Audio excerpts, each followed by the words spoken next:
Augustine lived from 354 to 430 AD. Yes, I'm old school. I say AD instead of CE. And his most prominent works included The City of God and the Confessions. And so, of course, when he talks about God, we can get a lot out of those two works on what he has to say. And I will plan to do some videos on those works. However, I want to explore Augustine's view on free will, and so I'm starting with his work called On Free Will. And as a starting point, Augustine begins with an argument that is very similar to what Descartes later proposes. And I know Descartes is called the father of modern philosophy, but when you are looking at his arguments, you see a lot of the seminal ideas for his work in Augustine. So, for example, Augustine has a brief argument that says if one's doubting their existence, then they must exist in order to doubt. If you're familiar with Descartes, that reasoning should sound familiar. And so, okay, so you start with you are recognizing that you exist, but then you go on to recognize that there are different levels of existence. So not only do they exist, but they must have a high level of existence. Now, it doesn't mean that existence has different meanings, but there are different levels or values to existence. So we have, it's one thing to exist. So a rock might exist. It's even more valuable, a higher level of existence to be a living thing. So, for example, a tree is a living thing.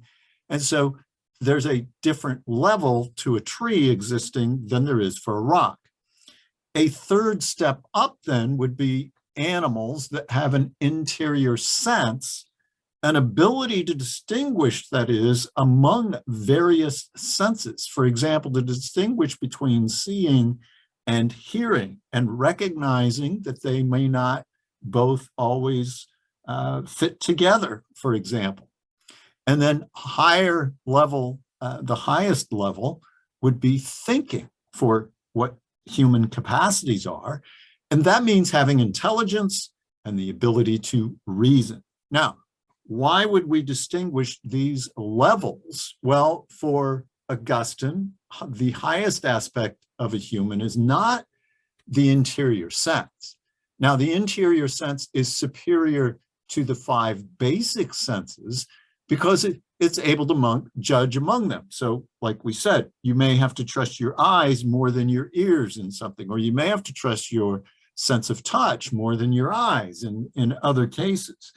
And you have this capacity to make judgments among those senses.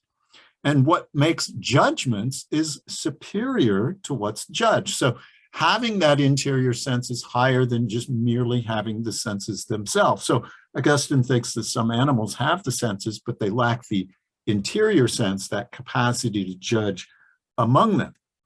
But reason is higher than that. So reason is able to judge the interior sense. And so it is superior to having the interior sense. So we have this hierarchy of what capacities humans have and what is most superior. And obviously reason is at the top. So nothing in human nature is higher than reason. Now, how does that fit in with God?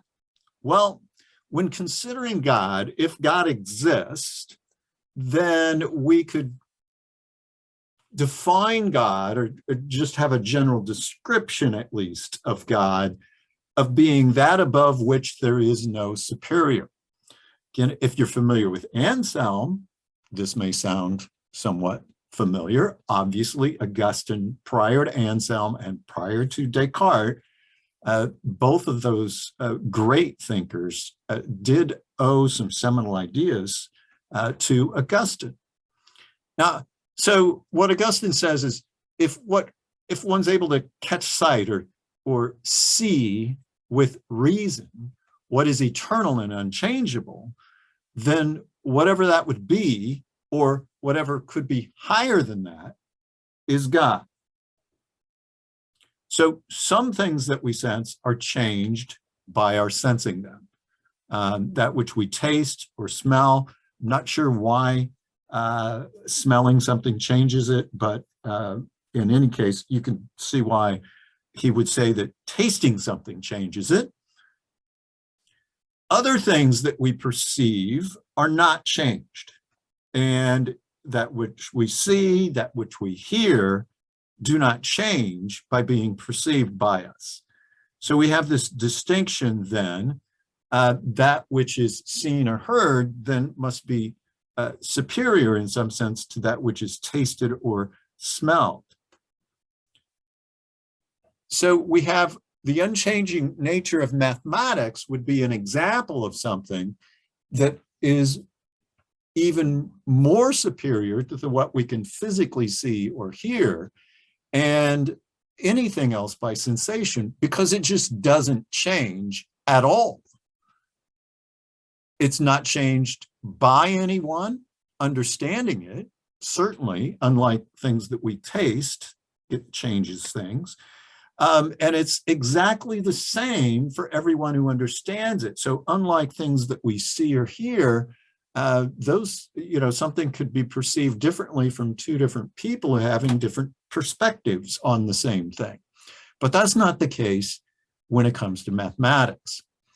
Now, wisdom is the truth in which the chief good is possessed. Okay, that seems like a big shift here, but not really. We're extending the nature of mathematics and the fact that it's unchanging, and we're recognizing that that's what wisdom is. Wisdom is having the understanding of things that don't change, and it's the chief good when it's possessed. Now, wisdom is universally true. It's universally true. This is a statement that's universally true, that everyone desires to be happy. So Augustine recognizes that. And then he says, but that means everyone desires to be wise, for no one's happy without wisdom. Now, obviously, he's not talking about happiness just being a sensation of pleasure and the capacity to experience pleasure, but he's talking about something richer and fuller than that. So everyone wants to be wise because you can't be truly happy unless you have wisdom, unless you have understanding. And so wisdom has to be common for everyone. If everyone desires the same thing, right, to be happy, and the key to that is having wisdom, then wisdom must be one and the same for everyone. Wisdom is going to be, like mathematics, unchanging when experienced. So, what are some examples of wisdom? Wisdom is an ability to grasp universal truths, things like humans ought to live justly. True for everyone, it's universally true. Like should be compared to like, a universal truth that can be applied in all kinds of areas of life.